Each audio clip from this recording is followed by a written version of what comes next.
Satyabhama Institute of Science and Technology, Chennai.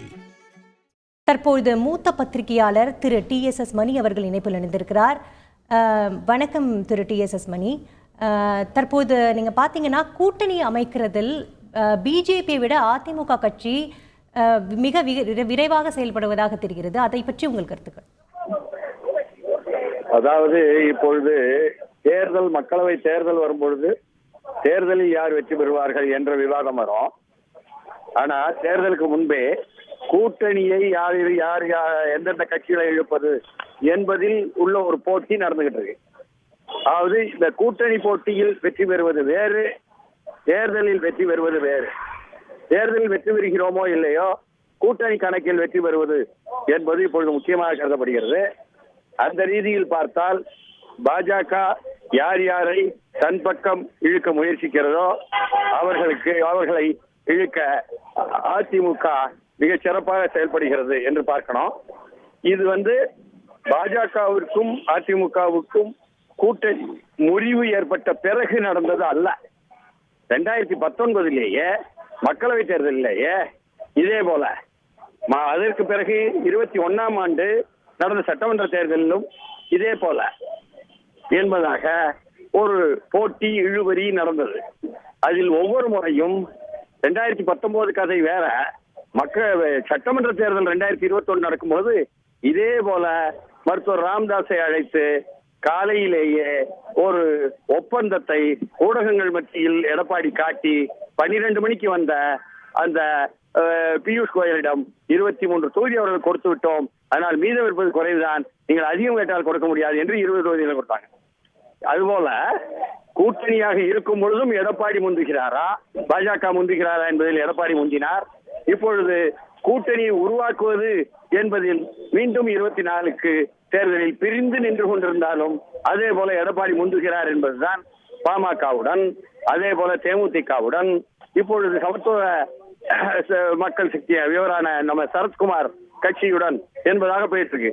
உள்ளபடியே என்ன பேச்சு நடந்துச்சுன்னா, சரத்குமார் நேரடியாக பாஜகவுடன் பேசி 2 தொகுதி கேட்டு அதில் ஒரு தொகுதி தான் நிற்பதற்கு திருநெல்வேலி கேட்டு விட்டார் என்பதாகவும், திருநெல்வேலி அங்கே தேவநாதன் தலைமையிலான அகில இந்திய மக்கள் கல்வி முன்னேற்ற கழகத்திற்கு கொடுப்பதாக இருந்தது, கேட்டுக்கொண்டிருந்தார். அது சரத்குமார் கொடுப்பது என்பதாக அவர்கள் முடிவெடுத்த அளவுக்கு நிலைமை போச்சு.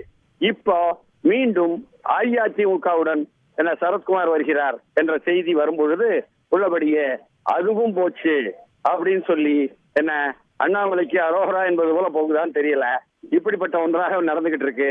அதனால் மீண்டும் முந்துகிறது, மீண்டும் வெல்கிறது என்பது போல பாமக விஷயத்திலும் தேமுதிக விஷயத்திலும் சரத்குமார் விஷயத்திலும் இன்னமும் அடுத்து புதிய தமிழகம் வரிசையில் நிற்கிறது, எல்லோர் விஷயத்திலும் வருகிறது என்று தெரிகிறது. அதனால் இது தேர்தலுக்கு முந்தைய கூட்டணி போட்டியில் எடப்பாடி வெற்றி பெறுகிறாரா, அண்ணாமலை வெற்றி பெறுகிறாரா என்பதில் எடப்பாடி முந்திக் கொண்டிருக்கிறார் என்பதால்தான் புரியும். திரு TSS மணி, எந்த கட்சிக்கு எவ்வளவு இடம் ஒதுக்கப்படலாம் என்று எதிர்பார்க்கப்படலாம் சார்? சரத்குமார் 2 இது கேட்டாரு, 2 தொகுதி. அதிமுகன்னு சொன்னா ரெட்டலை மூலம் ஒரு தொகுதியிலையும் தான் நின்று கவனம் செலுத்தி வெற்றி பெறலாம் என்று அவர் கருதலாம். திருநெல்வேலியில் ஏற்கனவே திராவிட முன்னேற்ற கழகம் சார்பாக சரத்குமார் நின்ற வரலாறு என்பது 2000 தொடும் நேரத்திலேயே நடந்தது.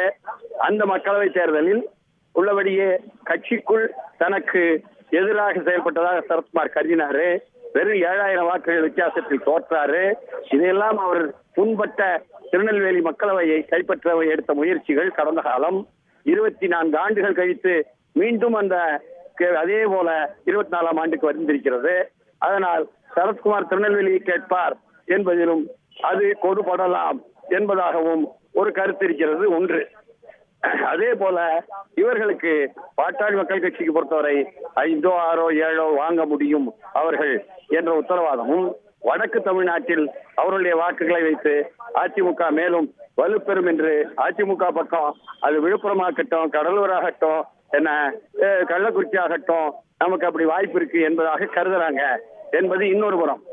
இப்படியாக ஒவ்வொருத்தரும் கணக்கு பார்த்து, கணக்கு பார்ப்பதிலும் காய் நகர்த்துவதிலும் விழுக்காடு வாக்குகளை எண்ணி பார்ப்பதிலும் எடப்பாடி கொஞ்சம் கூர்மையான அனுபவங்களுடன் தொகுத்து வைத்திருக்கிறார் என்பது போல தெரிகிறது. உங்கள் விரிவான தகவல்களுக்கு நன்றி sir. Satyabhama Institute of Science and Technology, Chennai.